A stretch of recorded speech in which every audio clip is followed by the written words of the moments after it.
Nunca imaginé que una llamada telefónica pudiera cambiarlo todo.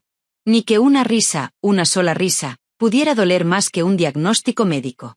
Pero así empezó esta historia. La historia de cómo ayudé a mi propia hermana durante 5 años, de cómo me falló cuando más la necesitaba y de cómo aprendí, demasiado tarde, que la sangre no siempre significa lealtad. Me llamo Clara Montes, tengo 38 años, y hasta hace poco creía que sabía perfectamente lo que era la familia. Siempre fui la responsable. La hija mayor. La que no daba problemas. Mientras otros salían de fiesta, yo estudiaba. Mientras otros pedían ayuda, yo aprendía a arreglármela sola. Mi hermana menor, Paula, era todo lo contrario. 4 años más joven, carismática, impulsiva, acostumbrada a que alguien más resolviera las consecuencias de sus decisiones. Para mis padres, Paula era la pequeña, la frágil, la que siempre necesitaba un empujón más. Yo, en cambio, era fuerte. Y durante años confundí esa etiqueta con la obligación de cargar con todo. Crecimos en una familia normal, sin lujos, pero tampoco carencias graves. Sin embargo, desde muy joven entendí que si quería independencia, tenía que ganármela. Estudié administración y luego me especialicé en el sector inmobiliario. Trabajé mientras otros dormían. Aprendí a negociar, a leer contratos, a no confiar ciegamente. A los 30 años ya había comprado mi primer piso, pequeño pero mío. 2 años después, con el mercado en un momento favorable, adquirí una segunda vivienda como inversión. No era un capricho, era un plan. Mientras tanto, la vida de Paula seguía otro rumbo. Dejó los estudios, pasó de un trabajo a otro y acabó casándose con Javier, un hombre aparentemente responsable, con un empleo estable en ventas. Tuvieron 2 hijos, Lucía y Marcos, y durante un tiempo pareció que todo se ordenaba. Pero la estabilidad nunca fue el fuerte de mi hermana. Cuando Javier perdió su trabajo tras una reestructuración, todo se vino abajo. Recuerdo perfectamente aquella noche. Paula me llamó llorando, con la voz rota. No podían pagar el alquiler. El casero les había dado un ultimátum. Mis padres ya los habían ayudado varias veces y no podían más. Yo acababa de dejar libre mi segunda vivienda porque estaba considerando alquilarla. Dudé. No por falta de cariño, sino porque una voz interior me advertía que ese favor no sería temporal. Aún así, ignoré esa intuición. Les ofrecí quedarse unos meses. Sin alquiler. Solo pagarían los gastos básicos y cuidarían la casa. 6 meses. Eso fue lo que dije. 6 meses que se convirtieron en 1 año. Luego en 2. Luego en 5. Cada vez que mencionaba la posibilidad de formalizar un alquiler o de que buscaran otra opción, Paula tenía una nueva urgencia. El colegio de los niños. Una avería del coche. Un gasto médico. Siempre algo. Y yo siempre cedía. Porque eran familia. Porque los niños no tenían culpa. Porque creía que ayudar era lo correcto. Mis amigos comenzaron a advertirme. Mi asesora financiera me mostró cifras claras de lo que estaba perdiendo. Pero yo seguía justificándolo. Hasta que mi cuerpo decidió obligarme a parar. El día que descubrí el bulto en el pecho fue un martes cualquiera. Al principio quise convencerme de que no era nada. Pero no lo era. Tras pruebas, biopsias y silencios incómodos, llegó la palabra que nadie quiere oír. Cáncer de mama. Estadio 2. Tratamiento largo. Costoso. Agotador. No recuerdo haber llorado en ese momento. Creo que estaba demasiado ocupada intentando ser fuerte, como siempre. Pero cuando el médico habló de cifras, de lo que no cubría el seguro, de los meses en los que probablemente no podría trabajar con normalidad, sentí miedo. Miedo real. Por primera vez en mi vida, necesitaba ayuda. Pensé en Paula. En todo lo que había hecho por ella. En los 5 años de vivienda gratuita. No se me pasó por la cabeza reclamar nada del pasado. Solo pedir apoyo ahora. Un alquiler reducido. Una contribución mínima. Algo. Fui a verla en persona. Quería mirarla a los ojos cuando se lo contara. Le expliqué el diagnóstico, el tratamiento, el impacto económico. Vi su expresión cambiar, pero no como esperaba. Y entonces ocurrió. Se rió. No nerviosamente. No por incomodidad. Se rió de verdad. Ahora quieres dinero, dijo. Clara, bastante tenemos con nuestros hijos. Intenté razonar. Recordarle todo lo que había hecho. Decirle que no pedía caridad, solo reciprocidad. Pero cuanto más hablaba, más fría se volvía. Incluso insinuó que quizá estaba exagerando, que los médicos siempre dramatizan, que tenía seguro. Que si necesitaba dinero, vendiera la casa. Aquella frase me rompió por dentro. No solo por la crueldad, sino por la claridad que trajo. En ese instante entendí que para Paula yo no era una hermana. Era un recurso. Algo que se usa hasta que deja de ser útil. Me fui sin gritar. Sin insultar. Con lágrimas, sí. Pero también con algo nuevo creciendo dentro de mí. Determinación. Las semanas siguientes fueron duras. Cirugía. Quimioterapia. Cansancio que se te mete en los huesos. Pérdida de cabello. Facturas acumulándose. Vendí mi coche. Toqué ahorros que nunca pensé tocar. Y durante todo ese tiempo, no recibí ni una llamada de mi hermana. Cuando terminé el último ciclo de quimioterapia y los médicos me dijeron que, por ahora, estaba limpia, sentí alivio. Y algo más. Fuerza. Decidí que era momento de enfrentar lo que había evitado durante años. Volví a la casa. A mi casa. Y lo que encontré allí fue el inicio del verdadero conflicto. Un contenedor de obra en la calle. Obreros dentro. Paredes derribadas. Y mi hermana, con un plano en la mano, diciendo con total seguridad que aquella vivienda ya no era mía. En ese momento, supe que la traición no tenía fondo. Y también supe algo más. Que esta vez, no iba a callar. Durante unos segundos me quedé inmóvil, observando aquel caos como si no fuera real. El suelo levantado, las paredes abiertas, el ruido metálico de las herramientas. Era mi casa, la que había comprado con años de trabajo, convertida en una obra sin mi permiso. Los obreros se detuvieron al notar la tensión. Mi hermana me miraba con una mezcla de desafío y falsa seguridad que jamás le había visto antes. ¿Qué significa todo esto, Paula? Pregunté al fin, con una calma que no sentía. ¿Quién te autorizó a hacer reformas en mi propiedad? Nuestra propiedad, me corrigió sin titubear. Clara, llevamos años viviendo aquí. Es lógico que la adaptemos. Esa frase fue como una bofetada lenta. No gritó. No discutió. Lo dijo como si fuera un hecho incuestionable. Uno de los obreros intervino con cautela. Señora, nosotros tenemos contrato firmado. Nos dijeron que la vivienda era de ustedes. Paula aprovechó ese momento para sacar un papel de una carpeta. Me lo tendió con una sonrisa tensa. Aquí está la escritura. Lo firmaste el año pasado. Bajé la vista. No necesitaba más de 2 segundos para saber que era falsa. Mi nombre mal trazado, un notario inexistente, fechas incoherentes. Una chapuza. Esto es una falsificación, dije con firmeza. Y es un delito. Por primera vez, vi duda en sus ojos. Apenas un destello, pero suficiente. Aún así, se recompuso rápido. Estás confundida. Has pasado por un tratamiento duro. Es normal que no recuerdes. Ahí comprendí hasta dónde estaba dispuesta a llegar. No solo me había traicionado. Estaba usando mi enfermedad como arma. Respiré hondo. No discutí más. Saqué el móvil y empecé a hacer fotos. Cada pared rota, cada cable expuesto, cada metro cuadrado de daño. Paula se burlaba, convencida de que yo no tenía salida. Haz lo que quieras, dijo. No nos vamos a ir. Cuando salí, varios vecinos observaban desde la acera. Una mujer mayor, la señora del número 12, se acercó con gesto preocupado. Clara, tu hermana dijo que le habías regalado la casa. Incluso lo celebraron. No me sorprendió.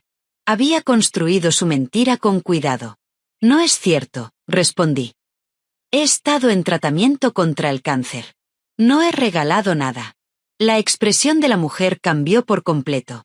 Dios mío, lo siento mucho. Asentí y me fui sin decir más.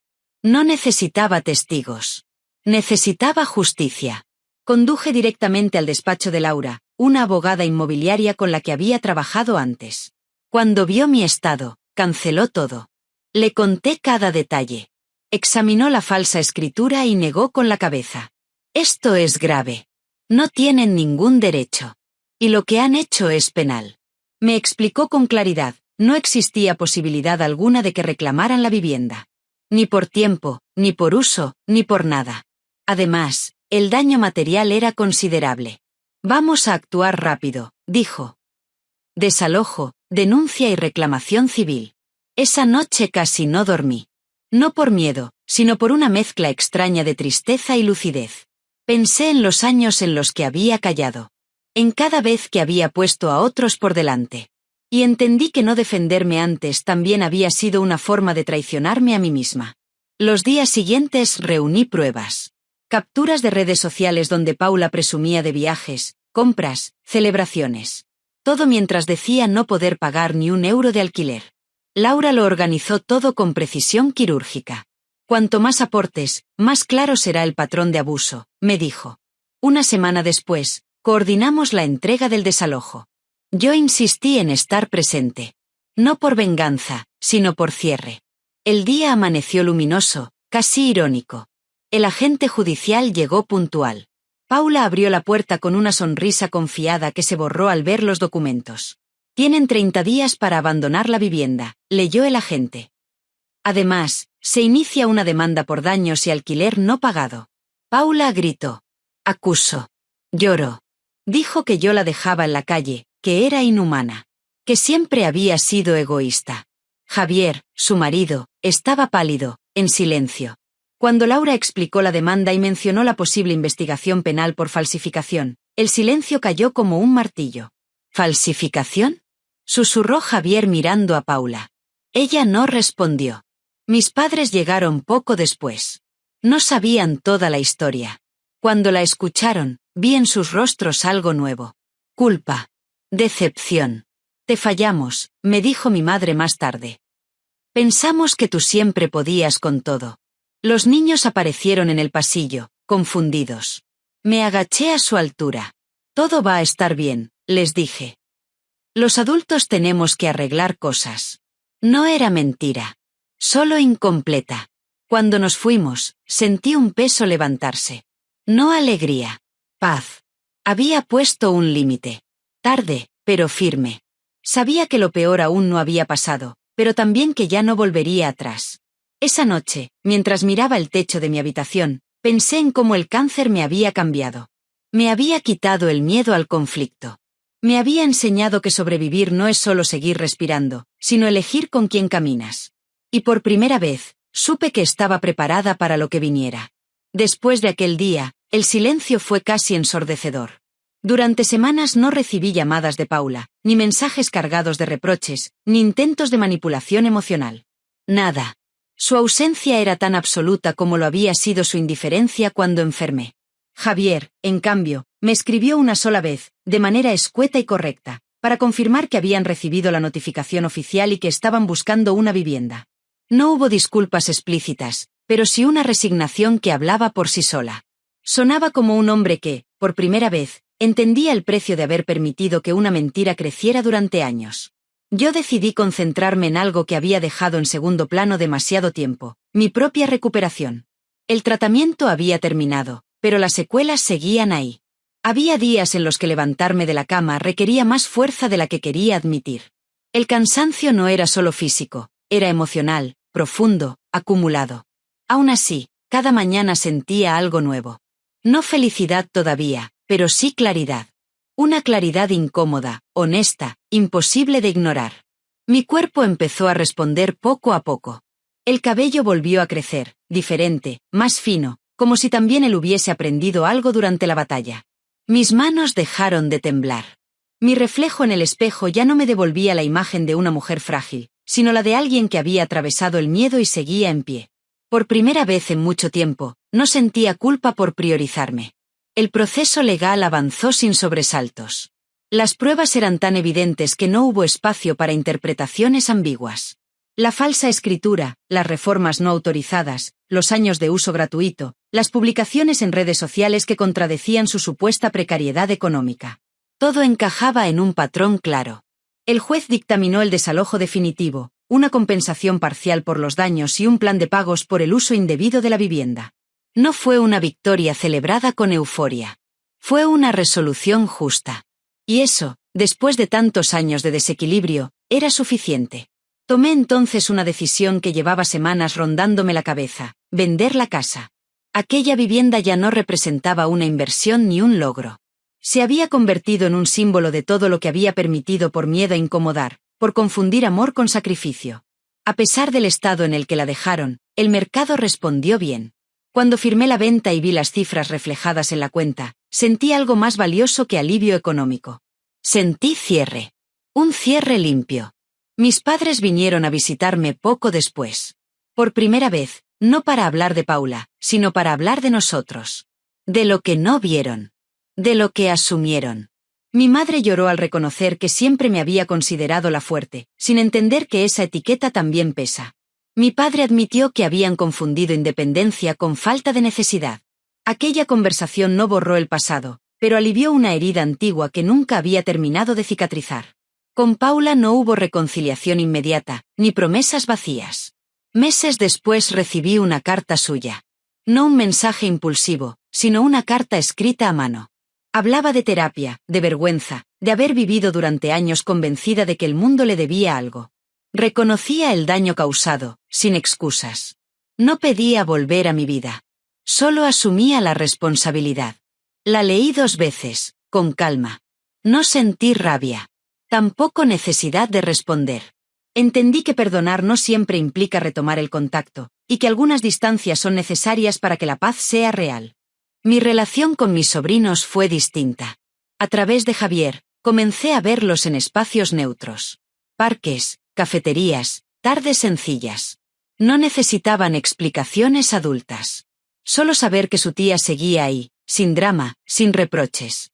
Aprendí algo importante en ese proceso: poner límites a los adultos no significa abandonar a los niños. Significa protegerlos de dinámicas que no deberían normalizarse. 1 año después de terminar el tratamiento, acudí a una revisión médica rutinaria. Entré en la consulta con esa mezcla de esperanza y temor que solo quienes han pasado por esto conocen. Cuando el médico levantó la vista y dijo que estaba en remisión, sentí como el aire volvía a llenar mis pulmones de verdad. Lloré. No solo por seguir viva, sino por todo lo que había aprendido en el camino. Mirando atrás, comprendí que el cáncer no fue solo una enfermedad. Fue una ruptura. Una frontera clara entre la mujer que daba sin medida y la mujer que aprendió a decir basta. Perdí la relación que creía tener con mi hermana, pero gané algo que nunca había tenido del todo: respeto por mí misma. Aprendí que ayudar no significa desaparecer. Que la familia no es quien exige, sino quien sostiene. Y que defenderte no te hace egoísta, te hace justa contigo misma. Hoy mi vida es más tranquila. Más consciente. Elijo con cuidado a quien dejo entrar, y aún con más cuidado a quien permito quedarse. Ya no confundo amor con obligación. Y aunque el camino fue duro, no cambiaría la claridad que me dio. Si has llegado hasta aquí, gracias por escuchar mi historia. Dime en los comentarios si alguna vez tuviste que poner límites a alguien cercano, incluso a tu propia familia. Dale a me gusta si crees que la generosidad no debería castigarse. Suscríbete al canal para seguir escuchando historias reales de traición, superación y justicia emocional. Y recuerda esto: a veces, el acto más valiente y más amoroso que puedes hacer es elegirte a ti.